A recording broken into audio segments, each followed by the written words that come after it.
up, guys? So today in the Oscar ranking series, we're going to be looking at the Best Supporting Actor winners of the 2010s. So from 2010 to 2019, going to be ranking all 10 performances from my least favorite to my favorite. As always, be sure to leave your rankings of the Best Supporting Actor winners of this decade in that comment section down below. Help me out by hitting that thumbs up button, and if you want to help me out even more, please do share this video on social media. It goes a long way to more people finding my work. As we count down all the way to number 1, I will be stating if I believe the correct person won each year. If not, I'll make an argument as to who I believe the best choice would have been. Alright, let's do this. Okay, so coming in at number 10, my least favourite Best Supporting Actor winner of the 10s goes to Christopher Plummer for his performance as Hal Fields in Mike Mills' Beginners. I'll be honest, I hadn't watched Beginners until a few nights ago. Heck, I hadn't even really heard of the film until I started doing the research, so I solely watched Beginners as homework for this video. Beginners itself is a very bland film. Arguably, Christopher Plummer is the best thing about it, but this really was a case of the Academy giving Christopher Plummer an Oscar to celebrate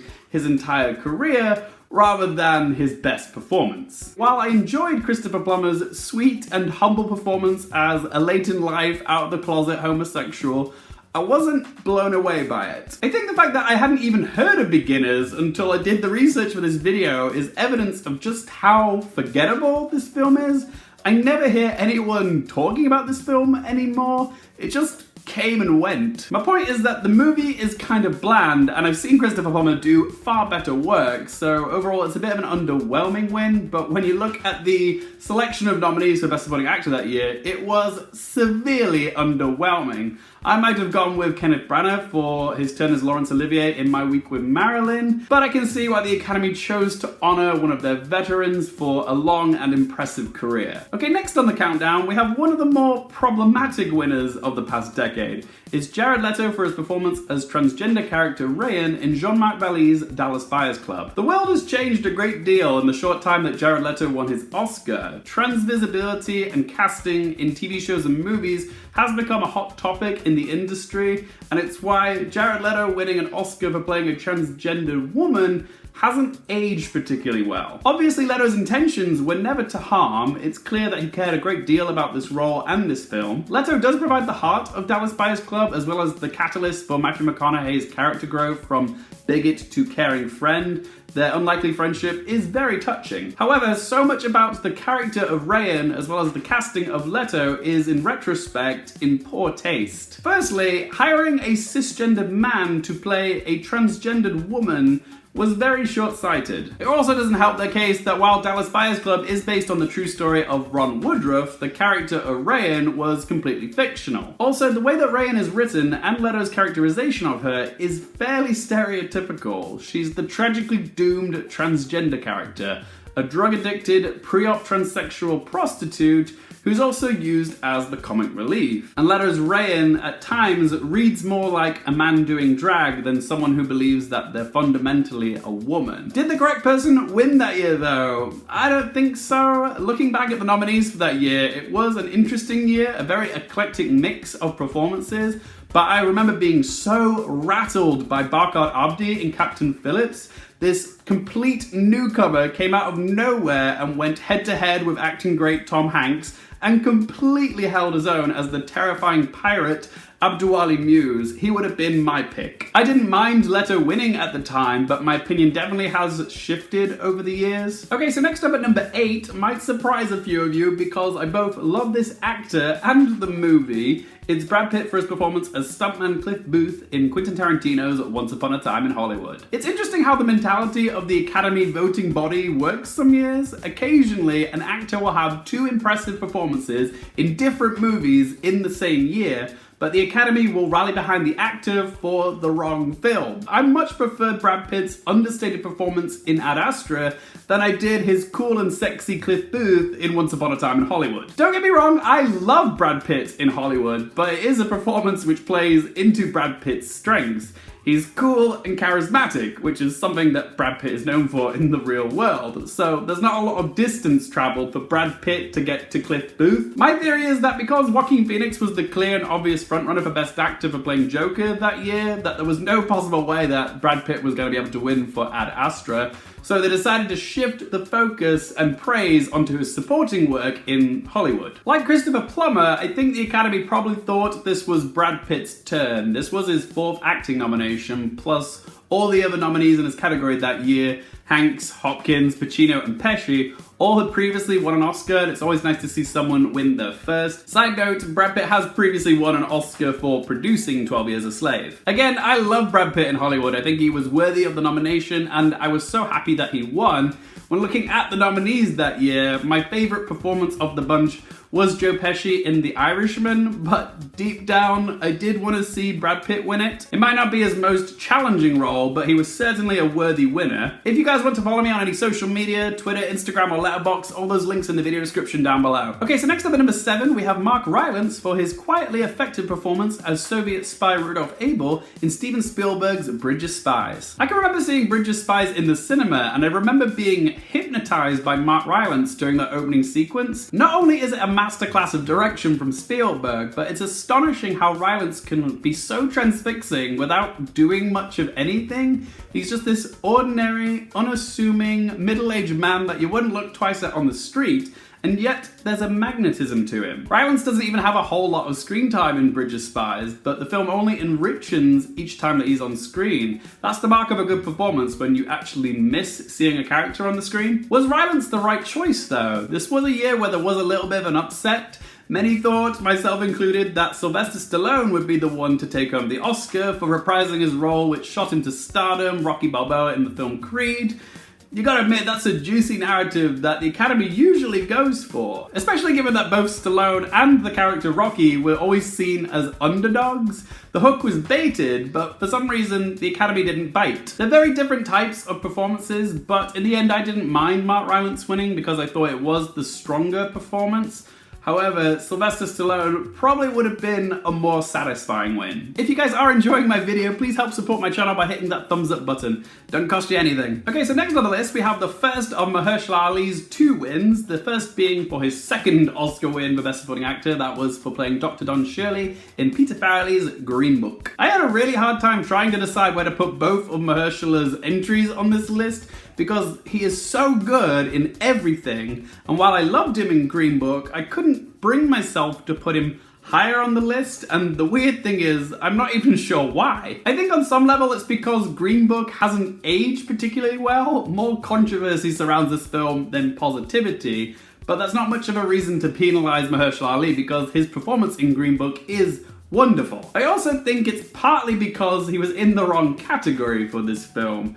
Arguably, he's more of a co-lead than he is a supporting player in Green Book. I get why he went for the supporting category because he was more likely to win there. And while he did have less screen time than his co-star Viggo Mortensen, Mahershala Ali still had an hour and 6 minutes of screen time himself, which makes his performance the longest Best Supporting Acting winning performance ever. So it was very tactical that he put himself in supporting. And because of that, it prevented Richard E. Grant from getting his first ever Oscar for his gleeful performance as Renegade Jack in Can You Ever Forgive Me? In my opinion, he was the best supporting performance of all the nominees that year. Also, Mahershala didn't need the win, and he was in the wrong category technically, but I'm still happy that he won. Okay, so next up we have Christoph Waltz for his wickedly fun performance as bounty hunter / dentist Dr. King Schultz in Quentin Tarantino's revenge western Django Unchained. That's 2 wins for Tarantino-written roles this decade, one for Brad Pitt and one for Christoph Waltz, and that also makes 2 back-to-back wins for Christoph Waltz for playing Tarantino characters, the first for playing Colonel Hans Landa in Inglourious Bastards. It's a real shame the films didn't come out in the same decade though, because it would have been fun to discuss them side by side. If that's something that you guys want, a Best Supporting Actor ranking video of the noughties, so you can find out where Christoph Waltz plays for Inglourious Bastards, then let me know in that comment section down below. With Christoph Waltz's win for Django Unchained, it's a bit of a funny one because I adored Christoph Waltz in Django Unchained. I thought he was fab, and I was so happy that he won. I thought he was the rightful winner. However, in Django Unchained, there were so many amazing supporting performances. Like, Samuel L. Jackson as Steven and Leonardo DiCaprio as Calvin Candy. They should have been nominated alongside Christoph Waltz, and had they been nominated alongside Christoph, I probably would have been rooting for one of them to win it. Probably Leonardo DiCaprio for the whole tabletop scene, and he hadn't won for The Revenant at that point. But the fact of the matter is, they sadly weren't nominated, so out of all the 5 nominees that year, Christoph Waltz was my favourite. I think he was a worthy winner. And what's interesting is that all 5 of the nominees for this category had previously won an Oscar, so this was to determine who was going to win the 2nd or 3rd, and I'm glad it went to Christoph Waltz. Like Mahershala Ali, Christoph Waltz also has a perfect track record with the Academy. Every time they've been nominated, they won. Speaking of Mahershala, coming in at number 4, we have Mahershala Ali again for his first ever Oscar win for playing drug dealer with a heart Juan in Barry Jenkins' Moonlight. Why do I prefer Mahershala's performance in Moonlight over Green Book? Well, I love Mahershala in both of these roles. However, if we're going by semantics, this truly is a supporting role. Ali is only in the first chapter of this 3-part story, however you feel his presence all the way through in his teachings to Chiron. And while he certainly had more to work with in Green Book, I just marvel at how he managed to make such an impact with so little as Juan. Despite the minimal screen time that he has, it's a character which feels fully realized and lived in, and he's also fascinatingly complex because he is a drug dealer, but he's also the pseudo-father figure to Chiron. When looking at the nominees that year, I have to say that Mahershala Ali is still my favourite of the bunch, even though I adored Jeff Bridges in Hell or High Water as well as Michael Shannon in Nocturnal Animals. I really loved the truth and humanity that Mahershala Ali brought to the role. He was, in my opinion, the rightful winner that year. Coming in at number 3, we have Sam Rockwell for his performance as Officer Jason Dixon in Martin McDonagh's 3 Billboards Outside Ebbing, Missouri. It can be so easy for an actor to go overboard with a character as dim-witted as Jason Dixon, but Rockwell manages to find the humanity in this ignorant, racist copper. What helped Rockwell to win the Oscar is that all the characters in 3 Billboards are deliciously complex. There's good and bad in all of them, which is what makes them so compelling. And Rockwell's character Jason gets a very satisfying redemption arc. He goes from detestable bigot to actually kind of likable. Rockwell convincingly shows this transformation with great skill. It feels authentic and therefore rewarding for the audience. Did the right person win that year though? Personally, I was rooting for Willem Dafoe to win for his humbling performance as motel manager Bobby in Sean Baker's The Florida Project. However, I was still so happy that Rockwell finally got Academy recognition after having such an impressive career and no previous nominations with the Academy, so it was nice that he was finally acknowledged. If you guys want more Oscar ranking videos just like this, as well as lots of movie and TV content, don't forget to click that subscribe button. Coming in at number 2, we have Christian Bale for his performance as Dicky Eklund in David O. Russell's The Fighter. Bale's performance as the scrappy former boxer and druggie Dicky is a perfect example of a supporting performance which actually steals focus from the main character. Even though the film is about Dicky's half-brother Mickey Ward, played in this film by Mark Wahlberg, Bale acts circles around Wahlberg. Granted, it was a role with a bit more meat on the bone, which is an ironic sentiment when you see how much weight Christian Bale actually lost to play this role. That's dedication. What could the Academy do but give him an Oscar? This was his first nomination and his first win. It's evident that Bale really lost himself in this role. Every choice that he makes has been meticulously thought out by Bale. It's a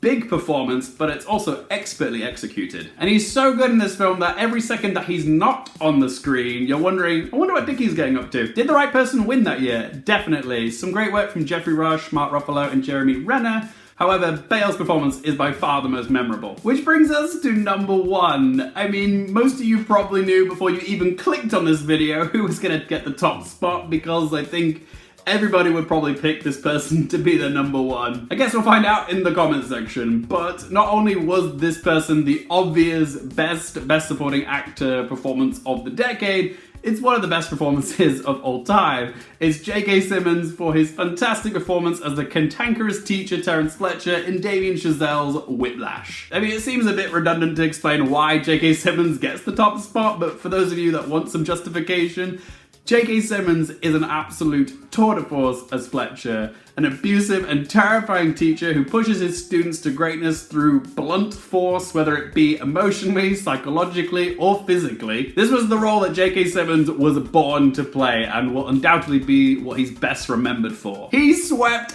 every single possible award there was that year, and for good reason, because he was indisputably the best performance of that year. Why waste time and breath discussing the other nominees because J.K. Simmons trounced them? It was a slam dunk. It's a performance which is simply unforgettable, and that's why it gets the #1 spot. But there we go, guys. Those were my rankings, findings, and fun facts about the Best Supporting Actor winners of the 2010s. Were there any I missed? I will be comparing with my Best Supporting Actress rankings of the 2010s as well. If you guys don't want to miss that video, be sure to click subscribe and hit the bell if you want to get those notifications. You can leave me your rankings of the Best Supporting Actor winners in the comment section down below. And if you want to follow me on any social media, all those links in the video description down below. Thank you guys so much for watching. For more things related to movies, TV, and popcorn culture, I'm Luke Airfield, and I'll see you next time.